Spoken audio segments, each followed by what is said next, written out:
Today, I'm going to show you how to make a really cool stress ball.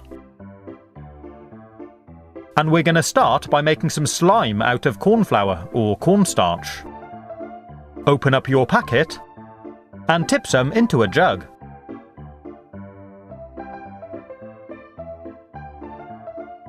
Then slowly add some water and mix it in with your hand. It absorbs the water really quickly, so keep adding some more until you can mix it into a nice slimy consistency, like this. What we've actually made is a non-Newtonian fluid, known as oobleck, and although it might just look like a thick liquid, it doesn't behave in quite the same way. I'll show you. If I try and hit it with my fingers, they just strike the surface, a bit like hitting rubber. But if I slowly lower my fingers into the fluid, you can see they go all the way in.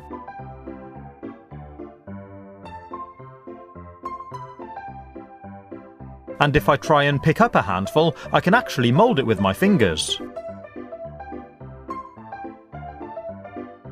But the moment I stop, it returns to a fluid and runs through my fingers. Pretty cool, huh? It's great fun to play with, and it's perfect for making stress balls out of, but it can be a bit messy.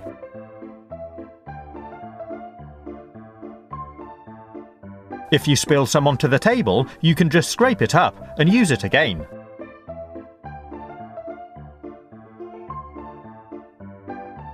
To make our stress balls, we're going to pour some into a balloon. And I found the easiest way is to first pour the mixture into a plastic bottle. If you try tipping it straight into a balloon, it gets very messy. And even if you use a funnel, you can only get the balloon to fill up to a certain amount, which I'll talk about in a second. Once your mixture is in the bottle, take a balloon and stretch it over the top.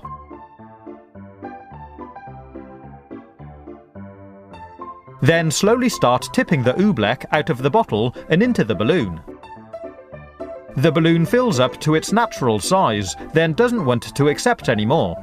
So what you can do if you want to make a larger stress ball is gently squeeze the bottle to slowly pressurize more of the fluid into the balloon.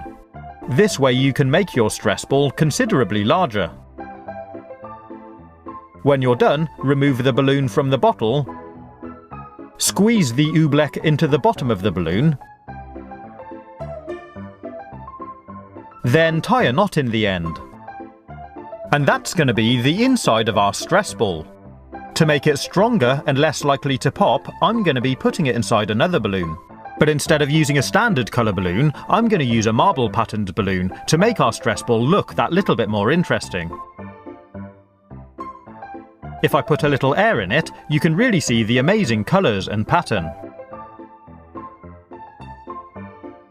Use some scissors to cut the end off the balloon, and we'll be stretching the balloon open to go around the yellow one.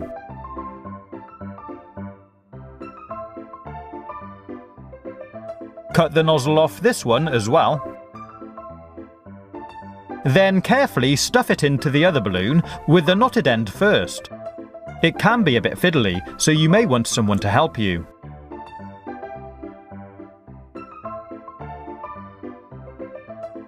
And when it's in, it should look like this. Pretty cool, huh? You can see the yellow balloon on the inside, so if you like, you can tie a knot in the outer balloon as well. If you don't, you might find the balloon starts bulging out through the hole when you squeeze it, but I quite like that, so I decided to leave it as it is.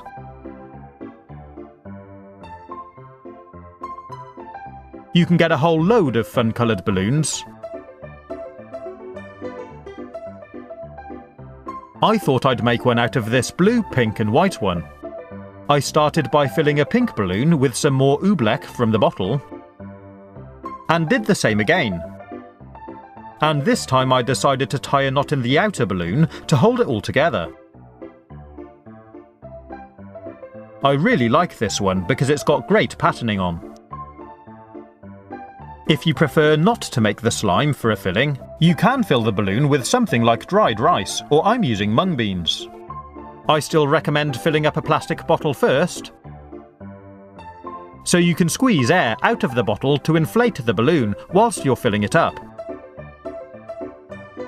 Tie a knot in it and cut it off. And you might want to put it inside a second balloon again to make it a bit stronger.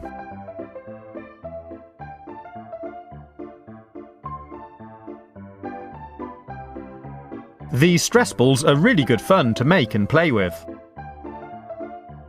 And using patterned balloons makes it even better because you can see and watch the colours stretching and morphing as you play with it.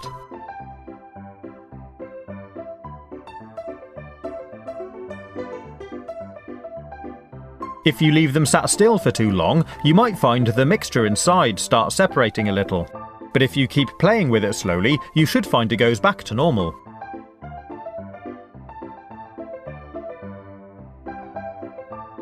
I recommend using good quality thick rubber balloons which don't easily break.